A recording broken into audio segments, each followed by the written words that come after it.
comfortably cushioned chair at the beach shack. The cool morning sunlight, the light breeze, and the sound of the distant waves only added to my comfort. I was reading a gripping book which told the stories of yet another beautiful world. At that moment, none of the worldly concerns mattered to me, and I was in a state of chillax. But wait, this is not what really happened. This is what I was imagining some time back. Good evening, everyone. Good evening. Some time back, I had this dream travel plan to go to this isolated peaceful beach and spend good quality time with myself and my friends. So let me tell you the story of what happened. Sometime back, after leaving this dreadfully boring all-hands meeting, we rushed to a coffee corner session, and that's where some travel plans started forming. As the plans grew, so did our excitement, and soon we had planned a weekend getaway. Our enthusiasm was so high that within a few days, we had completed our bookings for accommodation and travel, and we were ready to go. On the day of the journey, we decided to go to a friend's place, and together we started packing this one huge rucksack. Our excitement was so high that we planned our clothes, shoes, accessories, everything to match the beach ambience. We even added some of our favorite things. I packed in a couple of books to read, a friend of mine packed her DSLR, and the third one put in so much food you would think we were going to Mars. After having done the packing, we went to a nearby restaurant and had a hearty meal. We then booked a cab and were on our way to the bus stop, which was 25 kilometers away. But even this 25 kilometers of travel on a Friday evening could not dampen our spirit because we were really excited. However, 1 kilometer into the journey, we got a call from the bus driver who said that the bus was leaving at that very moment and he couldn't find us. We were at loss.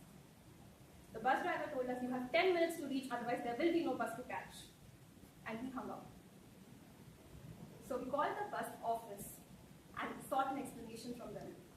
Apparently what had happened is that the original bus had been cancelled and the bus service had transferred our tickets to another bus service, but had forgotten to inform us that the new bus was going to leave an hour early.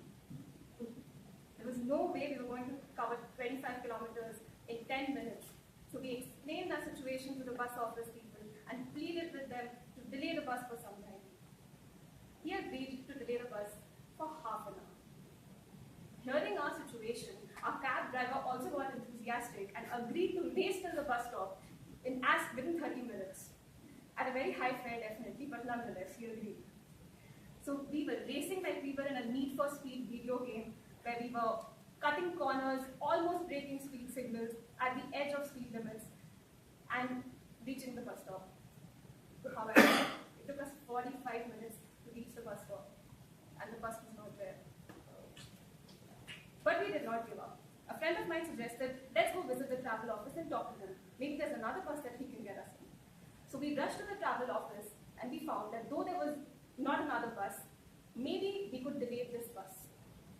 A friend of mine told them that this trip to the beach was a very important office trip and it would be great if they could delay the bus. After some convincing, the office guy agreed to delay the bus for some time, and he called the driver and asked him to wait at the toll gate. Hearing this, we rushed out and caught an auto who reflexively mentioned double fare, and we were on our journey to the toll gate. At this time, we were once again racing, we were cutting corners, and we were almost crossing speed limits, just like in a racing game, and we were on our way to the toll gate. Let's take a moment. I would like to take a moment now to tell you that the best part of the journey was what was actually happening in that auto. We were carrying a heavy rucksack. We'd had lots of arguments with the bus service people, and we had constant high fares to pay. But in spite of that, nobody was minutely negative. Had you met us then, that is not what you have noticed. What you would have noticed is the cheerful enthusiasm of 3 people telling the auto wala, "Chalo bhaiya, tez chalao." And that is how our journey continued. It took us 20 minutes to reach the toll gate. And unfortunately, there was no bus to be found. Due to heated arguments among among the passengers, the bus had to finally leave. We were quite disappointed. Our enthusiasm was finally dampened, and we started journeying all the kilometers back home. We were quite quiet in the journey until a friend mentioned that, you know what, maybe this wasn't meant to be. And we should be happy that we had tried till the end. I realized that this was definitely something worth noticing and appreciating.